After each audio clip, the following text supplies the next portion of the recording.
ठरलं. तर मग या मालिकेच्या आजच्या भागामध्ये सायरी ज्यावेळी फ्रूट सलाड खाऊन पाहते त्यावेळी तिला ते खूप आवडलेलं असतं आणि म्हणूनच ती प्रतिमा आत्यांना म्हणते, प्रतिमा आत्या खरंच खूप छान झाले काय घातले तुम्ही यामध्ये, म्हणजे अशी चव बाकी कोणाच्या हाताला येतच नाही. तर प्रतिमा आत्या म्हणतात, नाही नेहमीचीच तर फळ आहेत. तर सायली म्हणू लागते, नाही प्रतिमा हत्या खरंच खूप छान झाला आहे असं म्हणत ती मनापासून ते फ्रूट सॅलड खात असते. तर त्यावेळी सुमन काकू म्हणू लागतात, आईच्या मायेच प्रेम आहे, बाकी काय नेहमीचेच फळ. सायली म्हणते, अगदी खरं आहे असं म्हणत सायली अगदी मनापासून ते फ्रूट सलाड खात असते. त्यावेळी मात्र प्रतिमा आत्या तिच्याकडे पाहतात आणि मनाशीच म्हणतात, सायली किती आनंदाने आणि मनापासून ते फ्रूट सलाड खाते. तिच्याकडे पाहिल्यानंतर असं वाटते की तीच फक्त पोटच नाही तर मन सुद्धा भरलं आहे आणि अशी दात तर फक्त एका मुलीकडून आईला मिळत असते असं म्हणत प्रतिमा त्या सायलीकडे पाहत असतात.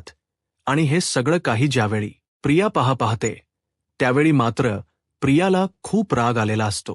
प्रिया रागानेच प्रतिमा आत्यांना म्हणते, आई हेड मशाच बस झालं, मी जाते झोपायला असं म्हणत रागानेच ते तिथून निघून जाते. तर आता सायली प्रतिमानांना म्हणते, प्रतिमा आत्या आज तरी तिच्यामध्ये आणि तुमच्यामध्ये प्रेमळ क्षण तुम्हाला अनुभवायला मिळालेत का?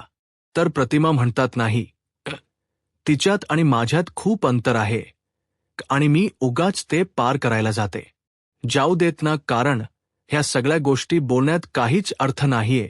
आता मात्र सायलीला खूप वाईट वाटतं. सुमन काकू म्हणतात, वहिनी मी तेलाची वाटी आतमध्ये ठेवून येते.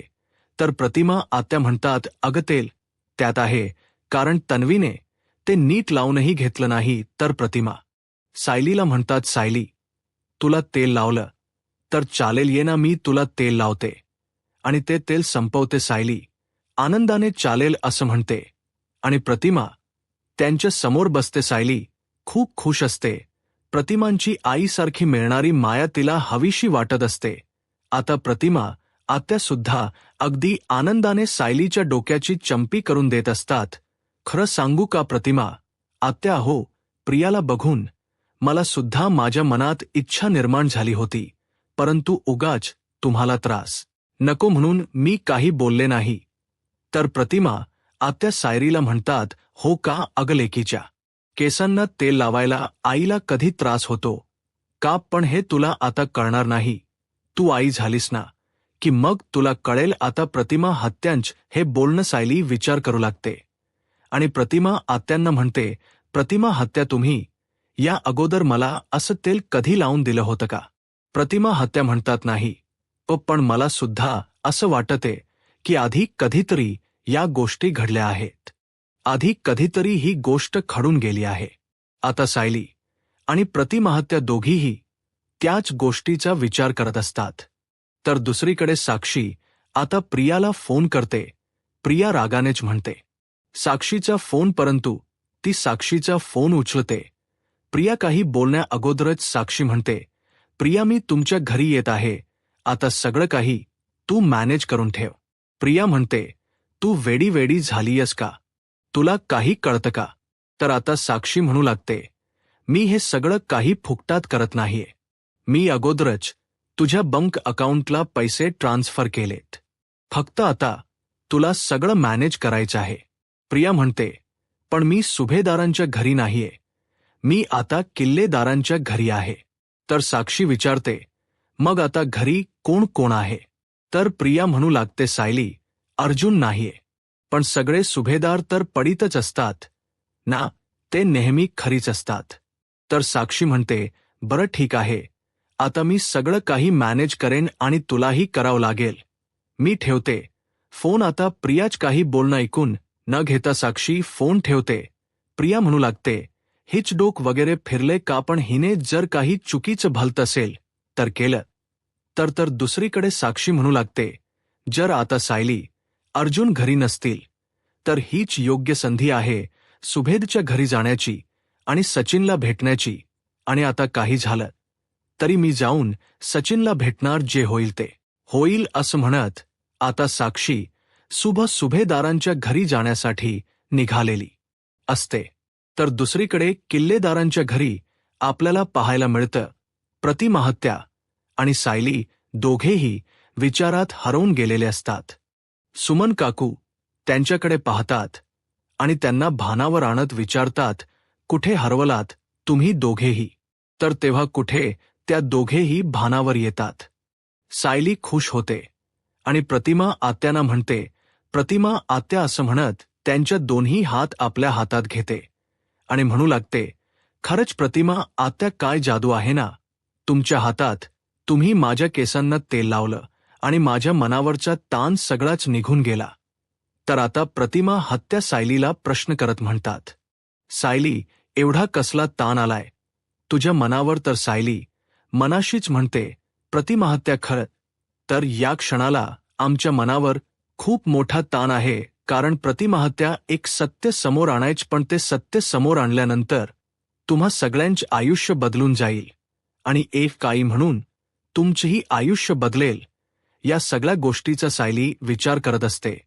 तर प्रतिमा आत्या सायलीला विचारतात, काय सांग ना, एवढा कसला ताण आलाय तुझ्या मनावर? तर सायली म्हणते, प्रतिमा आत्या हो, आजकाल तन्वी सगळ्यांशीच गोड बोलत असते, सगळ्यांशीच नीट वागत असते, पण यामागे तिचा काय हेतू आहे मला काहीच कळत नाही. मला फक्त एवढंच वाटतंय की आतापर्यंत तिने घरातील सगळ्यांना त्रासच दिलाय. यापुढे पुन्हा असं काही व्हायला नको की ज्यामुळे घरातील सर्वजण दुखावले जातील. आता सायली आणि प्रतिमा यांच्या गप्पा चालू असतात. सुमन काकू मनाशीच म्हणतात, मगाशी वहिनींना तन्वीशी खूप गप्पा मारायच्या होत्या, मन मोकळेपणाने बोलायचं होतं, पण तन्वीला मात्र त्यांच्याशी बोलण्यात काहीच इंटरेस्ट नव्हता. तन्वीला प्रतिमा वहिनीशी काही बोलायचंच नव्हतं, परंतु आता सायलीशी बोलल्यानंतर त्यांना किती हलकं वाटलं असेल ना. सायली आणि वहिनीच नातं काय आहे काहीच माहीत नाही, परंतु जर असंच नातं तन्वी आणि वहिनीमध्ये असतं तर असं म्हणत सुमन काकूही विचार करू लागतात. इकडे दोघींच्या गप्पा रंगत आलेल्या असतात, तर दुसरीकडे सुभेदारांच्या घरी आपल्याला पाहायला मिळतं कल्पनाताई, विमलताई सर्वजण अस्मिताच्या बाळाला खेळवत असतात. तर त्याचवेळी सचिन तिथे रागानेच येतो आणि म्हणू लागतो, अस्मिता मी अजून वाट पाहू शकत नाही, मी आताच बंकेत जातोय आणि तुझ्या बंकेच नक्की अकाउंटचा काय प्रॉब्लेम झालाय हे मला पाहावंच लागेल, कारण तुझे डॅड खूप बिझी आहेत ना, त्यांना वेळ नाही, मग आता हे मलाच करावं लागेल. अस्मिता म्हणते, बरं ठीक, मला सुद्धा चैन पडत नाहीये, तू जाऊन ये. तर आता कल्पनाताई अस्मिताला म्हणतात, अस्मिता त्या बंकेचा मॅनेजर तुझ्या डॅडचा चांगलाच ओळखीचा आहे आणि तुझे डॅड त्याच्याशी बोलतील, एका फोनवर काम होईल, त्यामुळे तिथून जाऊन येण्याची काहीच गरज नाहीये. तर अस्मिता कल्पनाताईंना म्हणते, मम्मा डॅडच्या जर एका फोनवर काम होणार होतं तर मग इतका वेळ का लागतोय, डॅड का करू शकत नाहीयेत?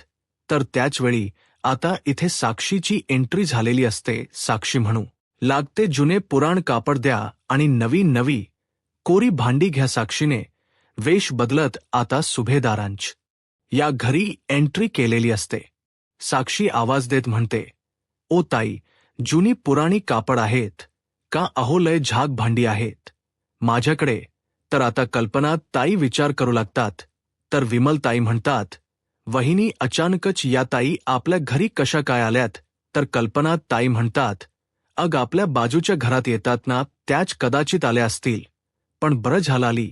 विमल स्टोर रूममध्ये काही कपडे काढून ठेवलेत, ज्या घेऊन ये.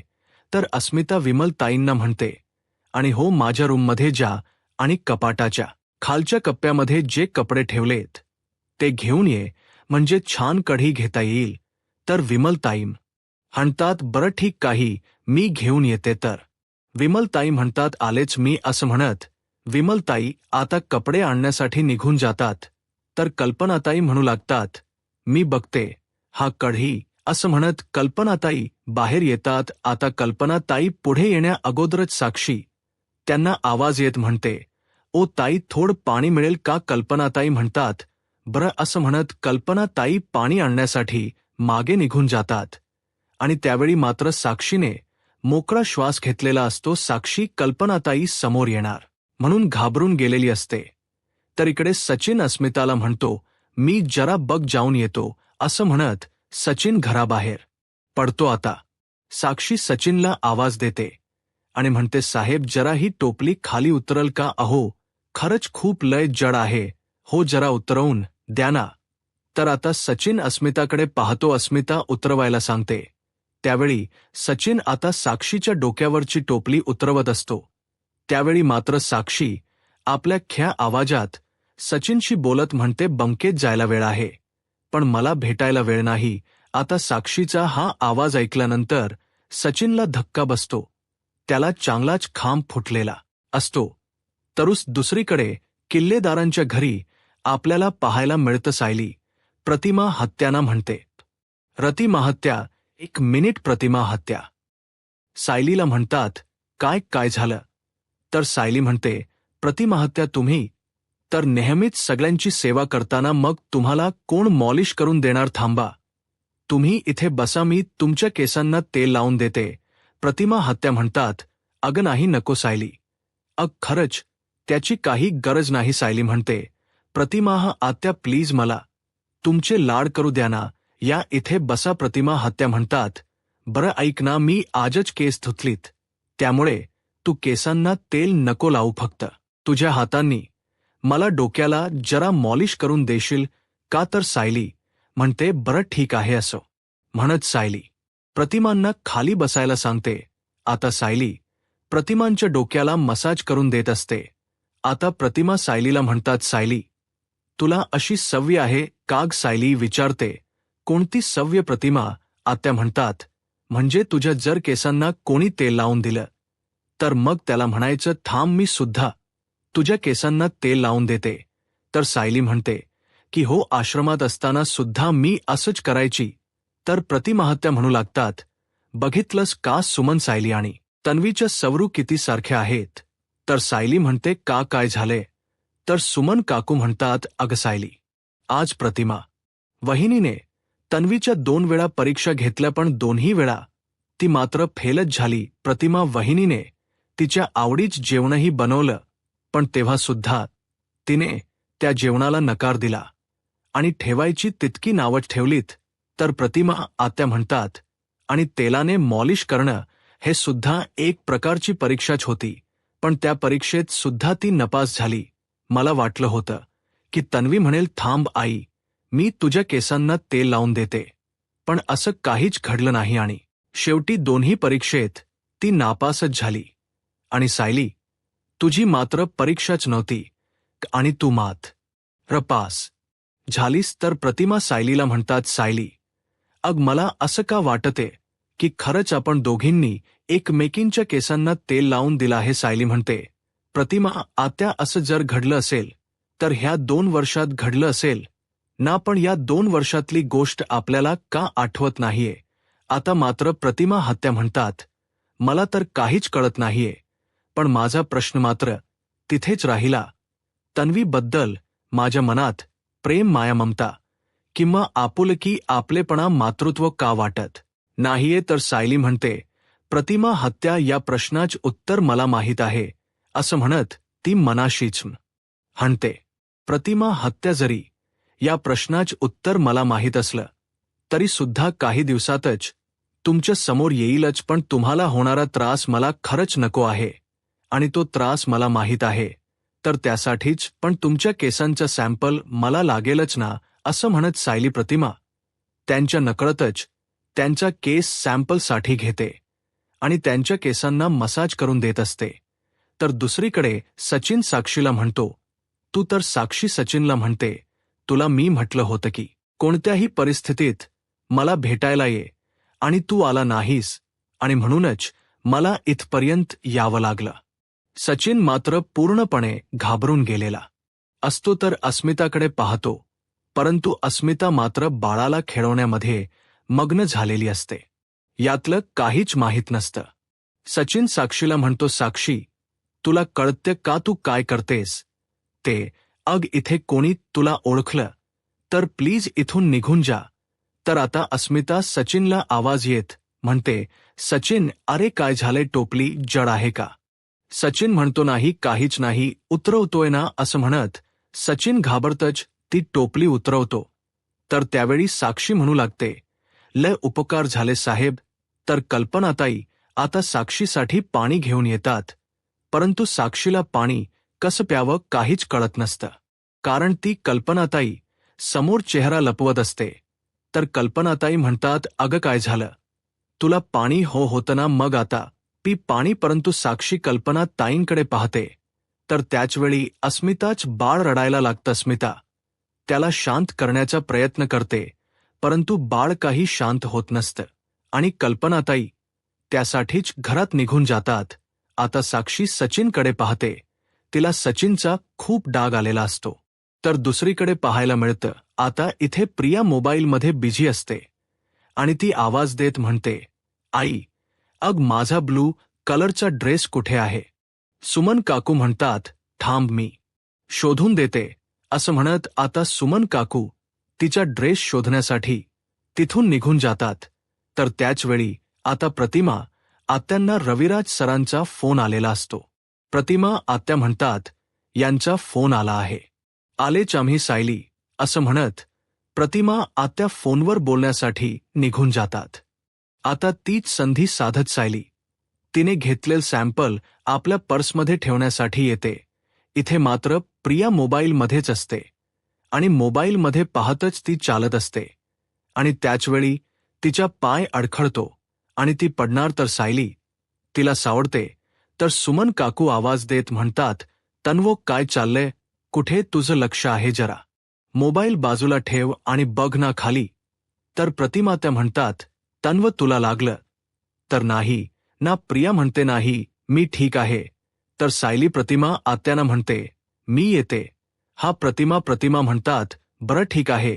तर प्रिया म्हणते, ते मी सुद्धा येते, कारण मला आता खरी जायला हो. तर सुमन काकू म्हणतात, तन्वी, अगं तू दिवसभर इथे राहावं अशी प्रतिमा वहिनींची कधीपासून इच्छा होती. मग तू एक दिवस तरी इथे राह. तर सायली म्हणते, ती नक्कीच राहील. तर सायलीला प्रिया म्हणू लागते, मी तुझ्यासोबत येऊ का? सायली म्हणते, का, कशाला? अगं एक दिवस सुद्धा तू तुझ्या माहेरी राहू शकत नाहीयेस का?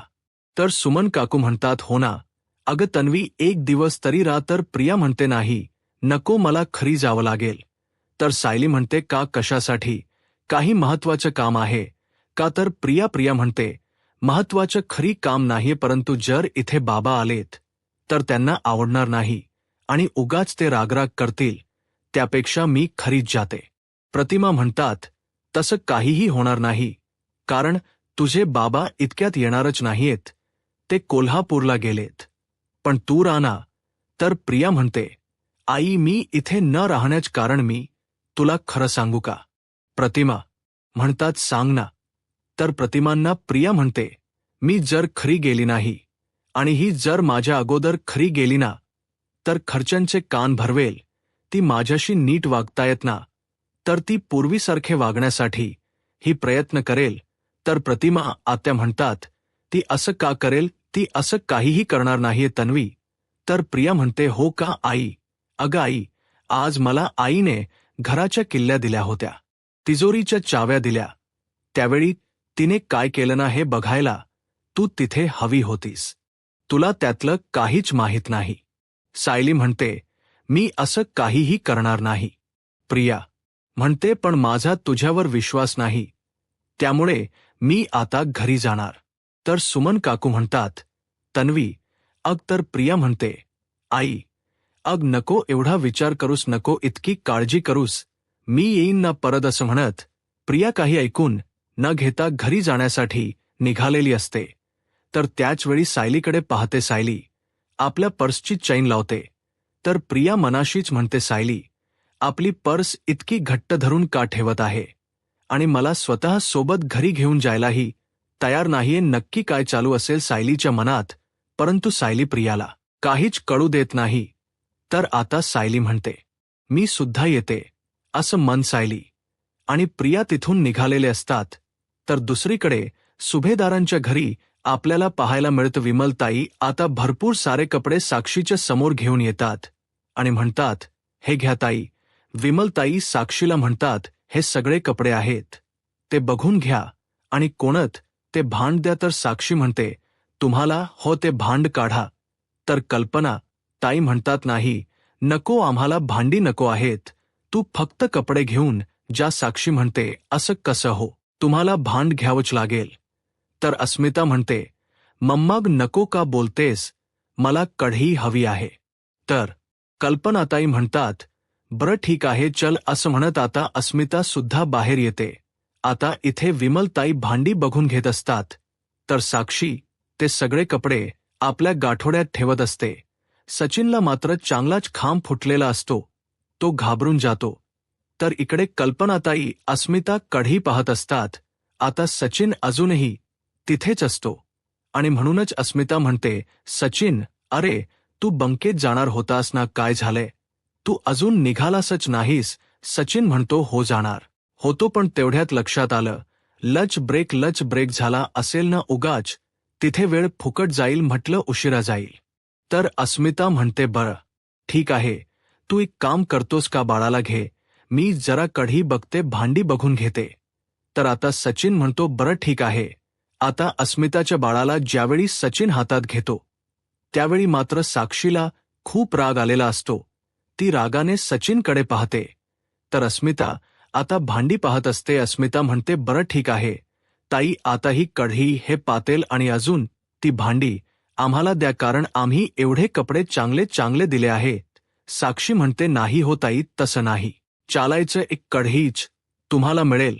तर अस्मिता म्हणते, असं असं कसं, अगोदरच मी तुम्हाला सांगितलं की आम्हाला जेवढी भांडी लागतील तेवढी तुम्हाला द्यावी लागतील, त्यामुळे आम्ही एवढे चांगले कपडे दिलेत तर तुम्हाला द्यावेच लागतील. साक्षी म्हणते, नाही हो ताई, न तसं नाही चालणार. तर कल्पनाताई म्हणतात, बरं तो डबा तरी दाखव. परंतु साक्षीचा काही लक्ष नसतो. अस्मिता म्हणते, अगं कुठे लक्ष आहे तुझा, तो डोक्यावरचा पदर आधी बाजूला कर. तू काय बोलतेस, तू काय कुठे बघतेस, काहीच कळत नाहीये. तर साक्षी म्हणू लागते, नाही हो ताई, ऊन जास्त आहे ना म्हणून डोक्यावर पदर घेतला आहे. विमलताई म्हणतात, अग बाहेर होऊन आहे, पण इथे नाहीये, इथे तो पदर काढू शकता तुम्ही पदर तर बाजूला करा. तर आता साक्षी तिच्या पदर बाजूला करत असते. तर सचिन मात्र खुणावूनच नकार देत असतो, तो माफी मागत असतो. तर अस्मिता म्हणते, अहो ताई, तुमच्या पदर बाजूला करा. तर त्यावेळी साक्षी तिच्या पदर बाजूला करते, परंतु चेहऱ्याची एक बाजू दाखवते आणि तो चेहरा भाजलेला सारखा असतो. तर कल्पनात ताई म्हणतात, काय तू भाजली आहेस का? तर आता ती म्हणू लागते, नाही, नव्याने डाग दिला आहे. आता मात्र अस्मिताची चिडते आणि म्हणू लागते, कसे असतात ना नवरे, त्यांना तर बायकोच्या प्रेमाची कदरच नसते. त्यावेळी साक्षी सचिनकडे पाहते. तर त्यानंतर साक्षी म्हणू लागते, घ्या घ्या ताई, तुम्हाला ही 4 भांडी हवीत ना, घ्या. तसं पण तुम्हाला जे हव्य ते तुम्ही घ्या. तुम्ही कितीही घेण्याचा प्रयत्न केला तरी माझं आहे ते मलाच मिळणार. आता मात्र कल्पनाताई आणि अस्मिताला काहीच कळत नसतं. तर कल्पनात ताई म्हणतात, म्हणजे अस्मिता म्हणते, हो ना, तू असं का म्हणालीस? तर साक्षी म्हणते, काही नाही, हो हो, तुम्ही कितीही भांडी घेतली तरी माझ्याकडे भांडी आहेतच ना, ते मी बाजारात जाऊन विकेन. हो ताई, तुमच्या जरा नव्याला सांगता का की माझी ही टोपली उचलून द्यायला? तर अस्मिता म्हणते, हो सचिन, अरे जरा तिला हेल्प कर. सचिन म्हणतो, हो तू बाळाला घे. असे म्हणत सचिन मदत करायला जातो. तर अस्मिता, कल्पनाताई, विमलताई आता भांडी घेऊन घरात निघून होऊन जातात. तर साक्षी सचिनला म्हणते, तू मला भेटायला आला नाहीस, त्याचे परिणाम काय होऊ शकतात हे तुला तर कळालेच असतील ना. सचिन म्हणतो, सॉरी, पण मी तुला भेटायला येतो, तू इथून निघ. असं म्हणत सचिन आता साक्षीला तिथून जायला सांगतो, पण सचिन मात्र पूर्णपणे घाबरून गेलेला असतो. आता साक्षी निघालेली असते. तर इकडे सायली आणि प्रिया सुद्धा घराच्या दिशेने आलेले असतात. सायली आणि प्रिया रिक्षाने येतात. तर अर्जुनही आपली कार घेऊन सुभेदारांच्या घरी म्हणजे आपल्या घरी आलेला असतो. अर्जुन कार लावतो आणि कारमधून उतरतो, तर त्याचवेळी सायली आणि प्रियाही उतरतात. आता सायली अर्जुनकडे येते, तर आता प्रिया मुद्दामहून नाटक करत सायलीला आवाज येत म्हणते, सायली, 50 रुपये सुट्टे आहेत का? आता सायली आपल्या पर्समधले पैसे काढत असते. त्यावेळी प्रिया डोकावून पाहण्याचा प्रयत्न करते की सायलीच्या पर्समध्ये नक्की काय आहे, परंतु प्रियाला काही दिसत नाही आणि सायली तिला 50 रुपये देते आणि तिथून निघून जाते. प्रिया म्हणते, ही सायली तिच्या पर्समध्ये मला पाहायला का देत नाहीये? काय असेल नक्की सायलीच्या पर्स मध्ये? मलाला काही झालं तरी ते बघावंच लागेल असं म्हणत आता प्रिया सायलीकडे पाहत असते. तर अर्जुन सायलीला विचारतो, काम झालंय? तर अर्जुनला सायली म्हणते की हो. अर्जुन म्हणतो, प्रियाला डाऊट तर नाही ना आला? सायली म्हणते, अजिबात नाही. तर आता प्रिया सायली अर्जुनच्या समोर येते आणि त्यांचं बोलणं ऐकण्याचा प्रयत्न करते. अर्जुन विचारतो, काय झालं?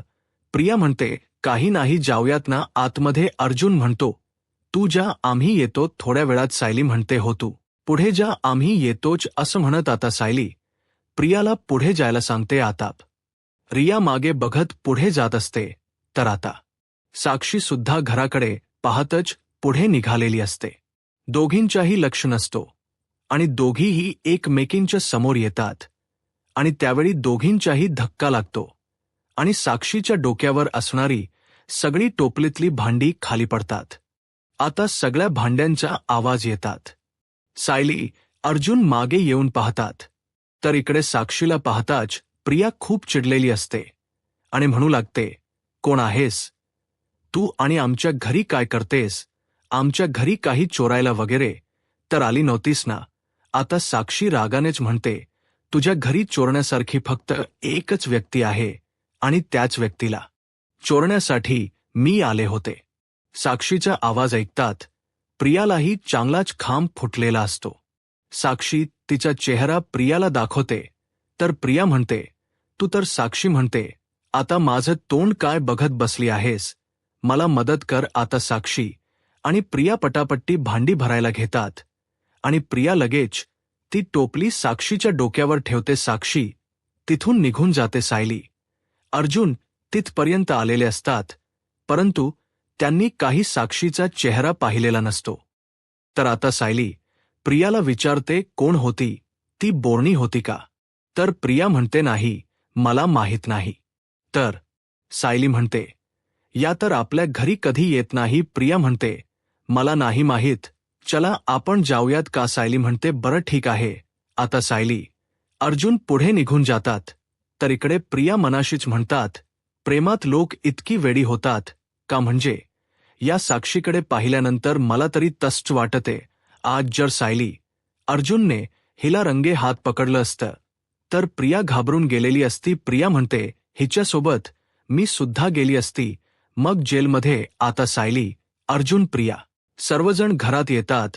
आता अर्जुन सॅम्पल पाहतो आणि सायलीला म्हणतो की प्रिया ही तन्वी नाही, तर बुबली लोखंडे आहे.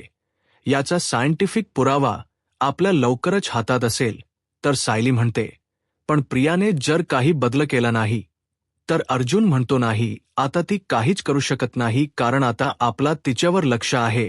तर सायली म्हणते, परंतु या अगोदर प्रियाने सॅम्पल कसे काय बदललेत? म्हणजे रिपोर्ट कसे काय तयार करून आणलेत? अर्जुन म्हणतो, पैसे देऊन. तर सायली म्हणते, पण कदाचित तिने जर खरं सॅम्पल दिलं असेल तर म्हणजे दुसऱ्या कुठल्या मुलीचं? तर अर्जुन म्हणतो की दुसऱ्या कुठल्या मुलीच सॅम्पल देऊन ते मॅच होऊच शकत नाही. जर तिने ख्यात तन्वीच सॅम्पल दिलं तरच ते मॅच होऊ शकतं. तर अर्जुन सायलीला म्हणतो, म्हणजे तुला नक्की काय म्हणायचं आहे? खरी तन्वी कोण आहे हे त्या प्रियाला माहीत असेल. तर आता सायली अर्जुन विचार करू लागतात. तर सायली म्हणू लागते, प्रिया आणि तन्वी गेली कित्येक वर्ष एकमेकांशी हात मिळवणी करून आहेत, हे विसरून चालणार नाही. प्रियालाच तन्वी बनवण्यात नागराजचा सगळ्यात मोठा हात आहे आणि या सगळ्यात महिप्त शिखरे ही सामील आहे, हे तर आपल्याला चांगलंच माहीत आहे. अर्जुन म्हणतो, म्हणजे तन्वी ही नागराजमुळे हलवली आहे, हे तर आपल्या सगळ्यांनाच माहीत आहे. परंतु गेली कित्येक वर्ष तन्वी कुठे आहे हे कदाचित नागराजला माहीत असेल, पण मला नाही वाटत की त्यांना माहीत असेल, कारण जर त्यांना माहीत असतं तर त्यांनी ख्या तन्वीला जिवंतच ठेवलं नसतं, त्यांनी तिला तेव्हाच मारून टाकलं असतं. तर सायली म्हणते, मलाही नाही वाटत की त्यांनी ख्या तन्वीला इतकी वर्ष लपून ठेवलं असेल, पण खरी तन्वी कोण आहे हे नक्कीच नागराजला माहीत असेल आणि या प्रियालाही माहीत असेल. तर अर्जुन सायलीला म्हणतो, प्रियाने नक्की काय जुगाड केला होता की नक्की तिने सॅम्पल कसे बदललेत, त्यासाठी तिने पैसे दिले होते की खरी तन्वीच सॅम्पल दिलं होतं हे आपल्याला त्याचवेळी कळेल ज्यावेळी प्रिया सॅम्पल बदलण्याचा प्रयत्न करेल, पण यावेळी ते शक्य होणारच नाही, कारण आपण तिला काहीच कळू देणार नाही आहोत. तर सायली म्हणते, जर तिला कळलं तर अर्जुन म्हणतो, कसं कळेल? तर सायली म्हणू लागते, समजा आपणच आडवळणाने तिला ह्या सगळ्या गोष्टी कळू दिल्या, तर जर ही प्रिया DNA सॅम्पल बदलते म्हणजे नक्की काय करते हे तरी आपल्याला कळेल, आणि जर आपली शंका खरी असेल तर ही प्रियाच आपल्याला ख्यातनवी पर्यंत घेऊन जाईल. आता अर्जुन खुश होतो आणि सायलीला म्हणतो, खरंच खूप फॅटस्टिक ट्रॅप बनवलायस तू रियासाठी. तर सायली म्हणते, एवढ्यावरच आनंद मानू नका, आपण हे सगळं काही मॅनेज करताना खूप कसरत होणार आहे. म्हणजे प्रियाला तर आपल्याला कळू द्यायचं आहे. आता प्रिया ते DNA सॅम्पल बदलण्याचा प्रयत्न करेल, परंतु आपल्याला ते बदलू द्यायचे नाहीयेत. काही झालं वाटेल ते झालं तरी सुद्धा खरे DNA सॅम्पलच आपल्या हातात यायला पाहिजे. तर अर्जुन म्हणतो की हो, असंच होणार आहे. असं म्हणत आता अर्जुन आणि सायरीने प्रियासाठी एक चांगलाच ट्रॅप आखलेला असतो. तर अर्जुन सायरीला म्हणतो, याच टेन्शन अजिबात घेऊ नकोस बायको तू, कारण आजच मी एका माझ्या डॉक्टर मित्राला भेटलो आहे आणि त्याच्याच कडे आपण ह्या DNA सॅम्पल देऊन त्याच्याकडूनच रिपोर्ट घ्यायचे आहेत. प्रियाने जर त्याला पैसे ऑफर करण्याचा प्रयत्न केला किंवा सॅम्पल बदलण्याचा प्रयत्न केला तर तसं तो काहीही होऊ देणार नाही. म्हणजे प्रियाला तो तसं दाखवणार नाही, परंतु तो आपल्याला इन्फॉर्म करेल आणि प्रिया त्याच जाळ्यात अडकेल. तर सायली अर्जुनला म्हणते, मग आपण सॅम्पल टेस्टसाठी त्याच्याच कडे देऊया.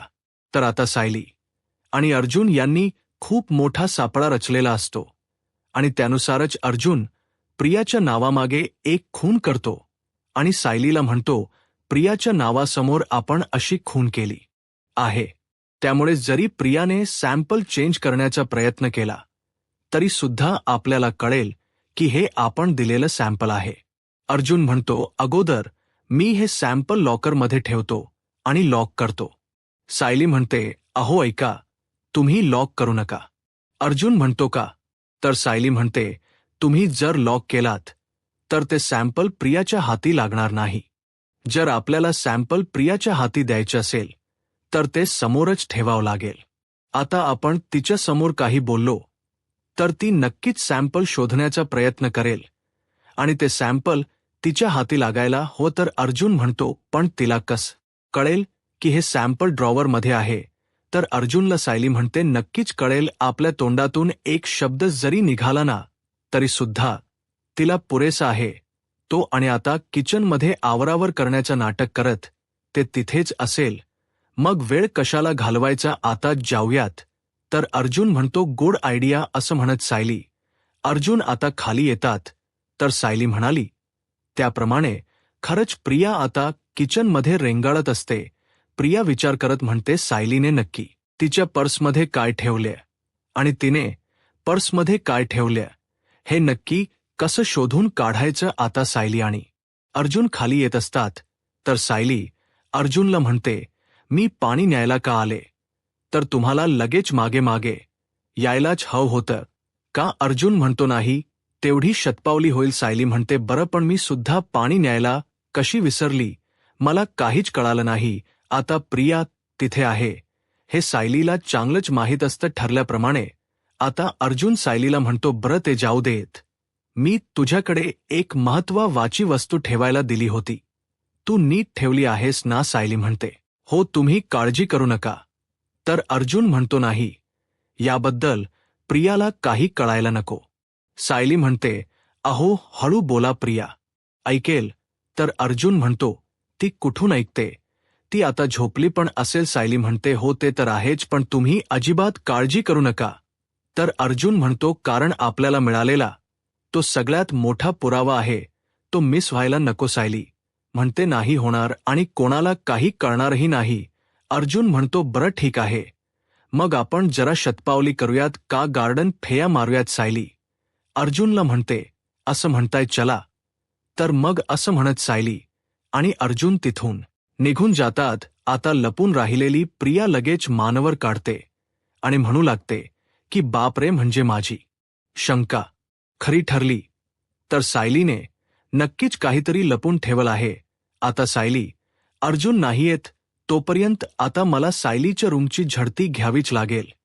आणि म्हणूनच सायली अर्जुन तिथे नाहीत या संधीचा फायदा घेत आता प्रिया सायलीच्या रूमच्या दिशेने निघालेली असते. आता सायली अर्जुन तिथेच असतात. हे सगळं काही सायली अर्जुन पाहत असतात. प्रिया लगेच जाते आणि सायलीच्या पर्सची झडते घेते, परंतु तिला बाकी काहीच सापडत नाही, फक्त त्यामध्ये पैसे असतात. आता प्रियाला तिची वस्तू शोधायची असते. नक्की सायलीने कोणता पुरावा लपवलाय हे शोधायचं असतं. आणि सायली अर्जुन दरवाजातून हे सगळं काही डोकावून पाहत असतात. प्रिया एक एक करून सगळ्या वस्तूंची झडती घेते, तिथे ठेवलेली पुस्तक वगैरे सगळं काही पाहते आणि त्यानंतर प्रिया ड्रॉवर चेक करायला घेते. आणि त्याचवेळी तिच्या हाती सगळ्यात मोठा पुरावा लागतो, तो म्हणजे मैना प्रतिमाह हत्या आणि आपलं सॅम्पल घेतलेलं असतं. त्यावेळी मात्र प्रिया घाबरते आणि म्हणू लागते, सायली अर्जुन DNA टेस्ट करणार आहेत. आता मात्र ती चांगलीच घाबरलेली असते, तिला चांगलाच खांब फुटलेला असतो, परंतु हे सायली आणि अर्जुनला चांगलंच माहीत असतं. तर येणाऱ्या पुढील भागामध्ये आपल्याला पाहायला मिळतं ठरल्याप्रमाणे सायली अर्जुन सॅम्पल घेऊन आता डॉक्टरकडे गेलेले असतात आणि अर्जुनचे मित्रच असल्यामुळे अर्जुन त्यांना म्हणतो की आपल्याला DNA रिपोर्ट करायचे आहे. मैना आणि प्रिया आणि प्रतिमा आणि प्रिया यांचे. तर आता सायली अर्जुन तिथून निघून जातात.